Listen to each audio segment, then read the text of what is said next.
The river, which forms the eastern boundary of our farm, has always played an important part in our lives.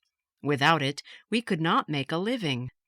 There is only enough spring water to supply the needs of the house, so we have to pump from the river for farm use.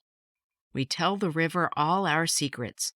We know instinctively, just as beekeepers with their bees, that misfortune might overtake us if the important events of our lives were not related to it.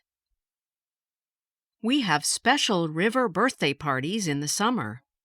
Sometimes we go upstream to a favorite backwater. Sometimes we have our party at the boathouse, which a predecessor of ours at the farm built in the meadow hard by the deepest pool for swimming and diving. In a heat wave, we choose a midnight birthday party, and that is the most exciting of all.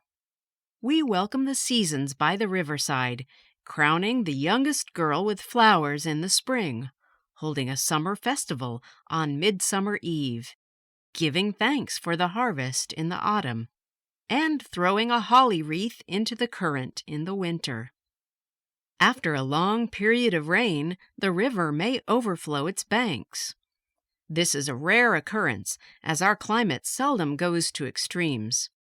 We are lucky in that only the lower fields, which make up a very small proportion of our farm, are affected by flooding, but other farms are less favorably sited, and flooding can sometimes spell disaster for their owners.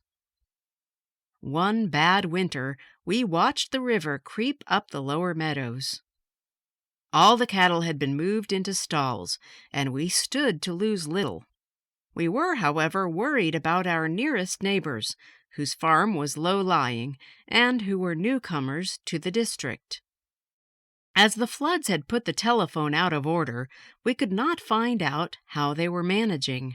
From an attic window, we could get a sweeping view of the river where their land joined ours, and at the most critical juncture, we took turns in watching that point. The first sign of disaster was a dead sheep floating down. Next came a horse, swimming bravely, but we were afraid that the strength of the current would prevent its landing anywhere before it became exhausted.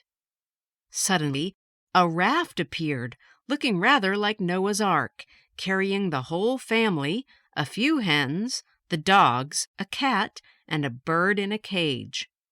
We realized that they must have become unduly frightened by the rising flood, for their house, which had sound foundations, would have stood stoutly even if it had been almost submerged.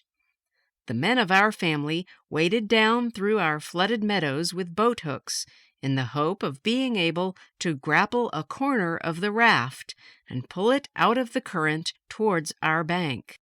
We still think it a miracle that they were able to do so.